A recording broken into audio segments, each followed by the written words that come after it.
अब मैं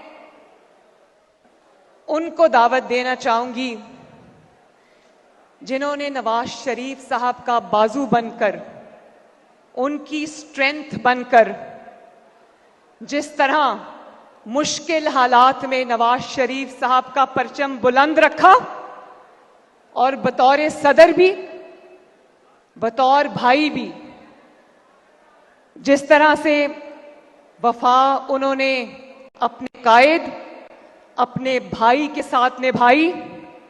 मैं मिस्टर प्रेसिडेंट, जरा इधर देखें प्लीज, मैं आपको PMLN की तरफ से सलाम पेश करना चाहती हूं।